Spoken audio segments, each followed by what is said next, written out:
Good morning. My name is Dr. Chan, Dean of Admissions here at the University of Utah School of Medicine. I am excited today to talk to you about gap years. This is our 8th tip in our series of how to improve and get ready for your med school application. So what is a gap year? That's defined as not immediately applying to medical school or grad school after graduating college or university. This is becoming more and more common. I talked earlier about how the average age of matriculation for medical schools is going up across the country. So about 20 years ago, the average age of someone who starts med school was around 22. People were going to med school right after they graduated college. Last year, the average age across the nation was 24. So people are taking 2 years off at least to do different activities before they apply and go to med school. At our med school, the University of Utah School of Medicine, due to religious, cultural, socioeconomic reasons, we've always been 2 years above the national average. So the average age of a med student here, when they start, is closer to 26. So again, yeah, increasingly common, and applicants are gaining more real-world experience. And I think this is a good thing overall. Sometimes people ask me what my thoughts are about this age going up.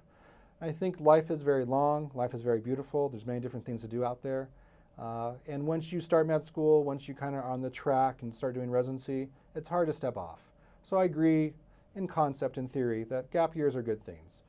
And this is paying off. What we've noticed is non-traditional students, people who are taking gap years, they can come across as more mature and insightful to the mission committees. You just have more experiences to draw upon, all right?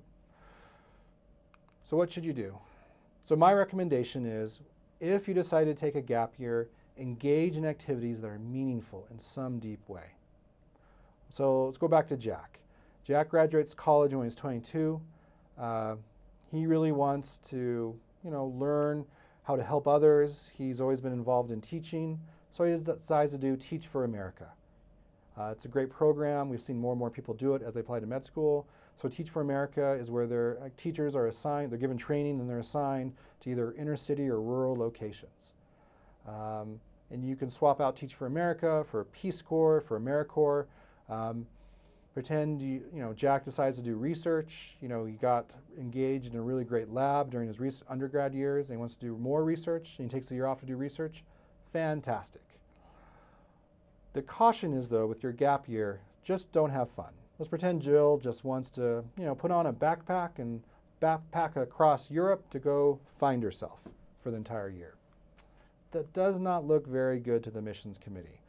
We've noticed that, again, not to pick on Jill, but we've started to see this eat, pray, love thing kind of come across where people are going to different countries and not really doing anything meaningful, not doing community service or research or work, but they're just kind of finding themselves.